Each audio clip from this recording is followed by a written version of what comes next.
Today I will tell you how to approach and read theory from NCLEX book because NCLEX book is something like a Gita for NOCET and any other nursing competitive exam. So it's very much matter कि आप इसको कैसे पढ़ते हो so that आप MCQ solve कर पाए and long time तक याद रख पाए. So let's start. So step number 1, review the topics. इसमें क्या करना है, आपको जो भी टॉपिक पढ़ना है उसका हेडिंग हो गया, सब हेडिंग्स हो गया, उसमें कुछ बुलेट्स पॉइंट्स होते हैं, बोल्डेड टर्म्स होता है, इमेजेस होते हैं, फ्लो चार्ट्स होते हैं, वो आपको एक बार पूरा रिव्यू करना है प्रॉपर.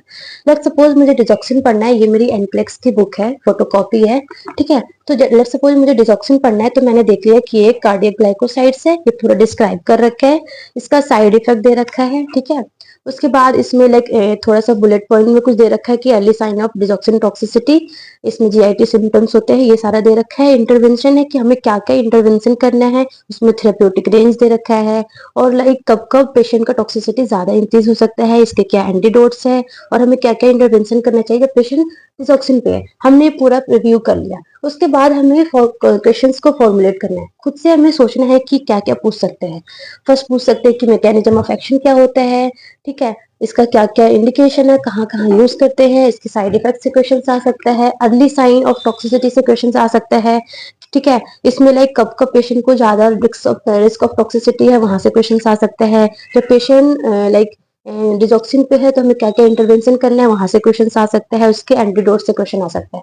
तो हमने ये खुद से एक क्वेश्चन फॉर्मुलेट कर लिया, ठीक है. Step number 2 is active reading. Active reading का मतलब क्या है, अब आपको टॉपिक को समझना है.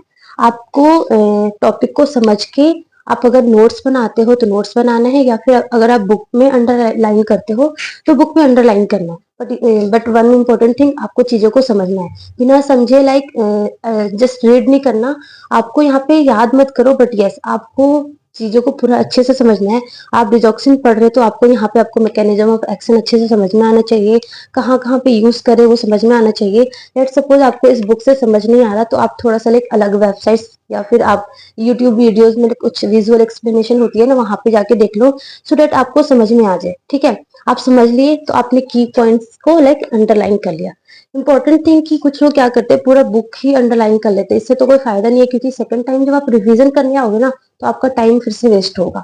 क्योंकि हमें ऐसा सोचना है कि फर्स्ट टाइम हमें अच्छे से पढ़ना है, सो डेट सेकेंड टाइम जब हम रिवीजन करने आए तो हमारा टाइम सेव हो और फटाफट चीजें हो जाए.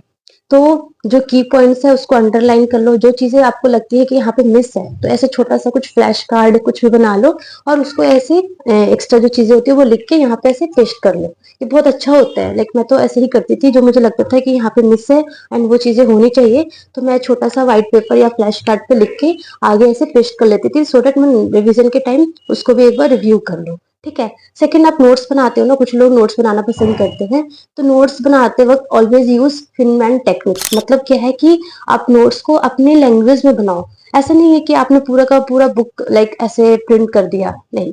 आपने ये पूरा टॉपिक पढ़ लिया और आप अपने लैंग्वेज में पूरा प्रॉपर नोट्स बनाओ. जैसे कि मैंने आपको दिखाया, देखो मैंने बना रखा है डिसॉक्सिन का पूरा, मैंने नोट्स बनाया है खुद से पढ़ के, तो मेरी लैंग्वेज में है, जो कि अच्छे से समझ में आएगा और मुझे इजी होगा रिमेम्बर करने में. Always use Feynman techniques while making notes. मतलब अपने आप लैंग्वेज में नोट्स बनाओ. किसी और के नोट्स को कभी प्रेफर मत किया करो. कुछ लोग है ना कि बोलते हैं कि मुझे आप अपना नोट्स दिखा दो, बट मुझे ऐसा लगता है कि नोट्स हमें खुद का अपना बनाना चाहिए. वो हमें हमारे ब्रेन को ज्यादा अच्छे से समझ में आएगा, आप अच्छे से उसको विजुअलाइज कर पाओगे, ठीक है. जब आप एक्टिव रीडिंग करते हो ना, तो उस टाइम आप रिलेट क्या करो, relate with real life clinical scenarios. MSN जो टॉपिक है ना, उसमें आप रिलेट बहुत अच्छे से कर सकते हो, क्योंकि हमारा जो सब्जेक्ट है ना, डेट इज समथिंग कि हम अच्छे से उसको रिलेट करके चीजों को याद कर सकते हैं. कुछ लोगों को एमएसएन टफ लगता है बिकॉज ऑफ दिस कि वो रिलेट नहीं कर पाते. जब आप रिलेट करने लग जाओगे ना, आपको बहुत इजी लगेगा. जैसे सपोज आपने कंजेस्टिव हार्ट फेलियर पढ़ रहे हो, है ना, तो आप रिलेट करो कि जब मैंने कंजेस्टिव हार्ट फेलियर वार्ड में जाके देखा था, पेशेंट से जब हिस्ट्री ली थी, तो उसमें क्या क्या साइन एंड सिम्टम्स थे, क्या क्या उसका ट्रीटमेंट चल रहा था, क्या उसके डायग्नोस्टिक्स प्रोसीजर्स हो रखे थे. तो ऐसे, और जब आप पढ़ रहे हो तो आप रिलेट करो कि अच्छा ये चीजें हुआ था, यानी ये चीजें होती है. तो ऐसे रिलेट रिलेट करके पढ़ोगे तो आपको अच्छे से याद होगा, मतलब इस डबल कोडिंग होगी। एक टेक्निक है that is like use visual learning double coding, हमारे ब्रेन को बहुत अच्छे से समझ में आता है। लाइक कुछ भी अगर ऐसे इलस्ट्रेशंस होता है, कुछ मैप्स होते हैं, है ना, कुछ फ्लो चार्ट्स होता है, टेबल होता है, बोल्डन पॉइंट्स होती है ना, वो चीजें हमारे ब्रेन को ज्यादा अच्छे से समझ में आती है, ज्यादा लॉन्ग टर्म तक रहती है। तो इन सब चीजों पे ज्यादा फोकस करो। आप अपने जो नोट्स भी बनाते हो ना, ऐसे फ्लो चार्ट्स में बनाया करो, ऐसे बोल्डेड पॉइंट्स ऐसे थोड़ा सा अच्छा से बनाया करो, ताकि आपके ब्रेन को अच्छा लगे, है ना, आपको आपको अच्छे से लॉन्ग टर्म तक याद रहे। सो ये हमारा पूरा प्रोसेस है नोट्स बनाने का, एनक्लेक्स बुक पढ़ने का। आपने पूरा टॉपिक ये पढ़ लिया, यानी कि आपने पूरा रिव्यू कर लिया, आपने क्वेश्चंस फॉर्मुलेट कर लिया, आपने पूरा प्रॉपर रीडिंग कर ली। एंड देन थर्ड स्टेप्स क्या है कि आपको उससे रिलेटेड एमसीक्यूज करनी है। टाइम की आपको देखना है कि आपने जो पढ़ा है वो यूज कर पा रहे हो कि नहीं कर पा रहे हो। तो सारे एनक्लेक्स के लास्ट में कुछ एमसीक्यूज होते हैं 10 से 15, वो आपको करने हैं, वो आप करोगे। प्लस उसके जो आंसर की में जो रेशनल लिखे होते हैं ना, कि ये इसका क्यों सही था, उसका रेशनल लिखा होता है। प्लस टेस्ट टेकिंग स्ट्रेटेजी होती है, तो इसको भी पढ़ा करो। ये बहुत इंपॉर्टेंट है। इससे ना आपको एक वे ऑफ टेक्निक पता चलेगा कि कैसे हमें एमसीक्यू प्रैक्टिस करना चाहिए, कैसे हमें एमसीक्यू को सॉल्व करना चाहिए, या फिर ये आंसर सही था तो क्यों था। एक आपको डीप थिंकिंग डेवलप होती है, ये बहुत अच्छा से एक्सप्लेन करके रखते हैं। तो ये क्या करो, ठीक है। तो यहाँ तक क्या हुआ कि आपने पूरा एनक्लेक्स कोई एक थ्योरी, कोई एक टॉपिक आपने पढ़ लिया, उससे एमसीक्यूज अप्लाई कर लिए, मतलब वो टॉपिक आपको समझ में आ गया, यहाँ तक आपने पढ़ लिया, ठीक है। नाउ इट्स टाइम कि आप क्या है, आप भूल सकते हो। अगर आपने आज पढ़ लिया, 15-20 दिन तक आपने इस टॉपिक को आकर देखा नहीं, तो क्या होगा कि आप एकदम भूल जाओगे। सो नाउ इट्स टाइम कि आप उसको, एक रिपीटिशन होना चाहिए कि आप रिवीजन करो, एक स्पेस रिपीटिशन होना चाहिए उस टॉपिक का। तो लेट्स सपोज आप अपने डे 1 आपने डिडक्शन पढ़ा, आप 6 से 7 दिनों के बाद फिर से आकर एक बार पढ़ लिया। फर्स्ट टाइम आपको 1 घंटा लगा, सेकंड टाइम आपको मैक्सिमम 30 to 40 मिनट्स लगेगा। फिर आपने 15-20 दिन के बाद फिर से एक बार पढ़ लिया, आपको मुश्किल से 20 मिनट लगेगा। तो ऐसे आपको स्पेस रिपीटिशन करना है, 20 दिन के बाद, फिर 1 महीने के बाद। तो इससे क्या होगा कि जो आपका जो टेम्परेरी स्टोरेज जो है वो परमानेंट स्टोरेज में चला जाएगा।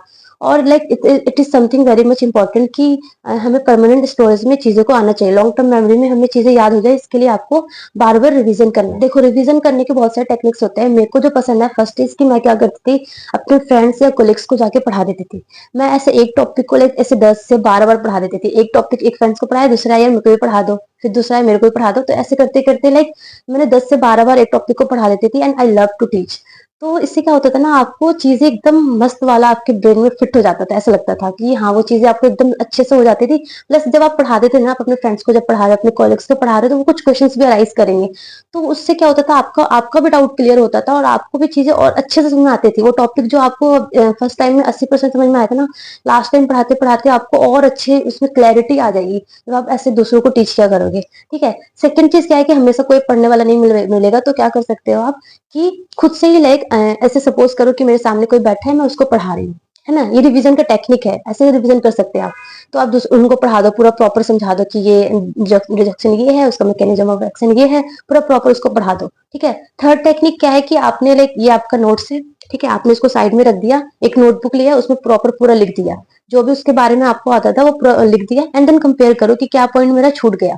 तो ये हमारा रिवीजन का टेक्निक है। ये 2-3 तरीके के जो मैं यूज करती थी फॉर रिवीजन, ठीक है। तो ये क्योंकि हमेशा आप बुक देख के जस्ट रिवाइज कर लोगे ना, तो ये इतना एफिशिएंट नहीं होता है। क्योंकि बुक्स देख के तो हमें सब कुछ याद आ जाता है कि हाँ, ये तुमने पढ़ ही रखा है, ये पढ़ रखा है। उसको बंद करके चीजों को देखा करो, खुद को दूसरों को पढ़ा दो, या फिर ऐसे ही एज्यूम कर लो कोई हमारे सामने पढ़ रहा है, या फिर पेपर क्लोज करके, मतलब इसको क्लोज करके जस्ट पेपर पे लिख लिख के, खुद से लिख के, फिर कंपेयर करोगे क्या पॉइंट हमारा रह गया था। तो ये बेस्ट टेक्निक है रिवीजन करने। Other thing is make connections. Connections मतलब कि जो भी टॉपिक आप पढ़ते हो ना, उसमें एक कनेक्शन बनाना सीखो, है ना। जैसे कि आपने लेट सपोज आपने डिसॉक्सिन पढ़ा, मैंने मैकेनिज्म ऑफ एक्शन पढ़ा कि डिसॉक्सिन क्या करता है, सोडियम पोटेशियम एटीपीएज नाम का कोई पंप है, उसको आके बाइंड करता है, जिसकी वजह से क्या होता है, सोडियम बाहर जा रहा होता है, एंड पोटेशियम मायोसाइट्स के अंदर आ रहा होता है, वो स्टॉप हो जाएगा। वो स्टॉप हो जाएगा मतलब सोडियम बाहर नहीं जा पाएगा, सोडियम बाहर नहीं जा पाएगा, उसका कंसंट्रेशन बाहर कम हो जाएगा, तो सोडियम और कैल्शियम नाम का कोई एक्सचेंज है वो बंद हो जाएगा, होगा, इनहिबिट हो जाएगा, तो कैल्शियम बाहर रिलीज नहीं हो पाएगा, तो मायोसाइट्स के अंदर कैल्शियम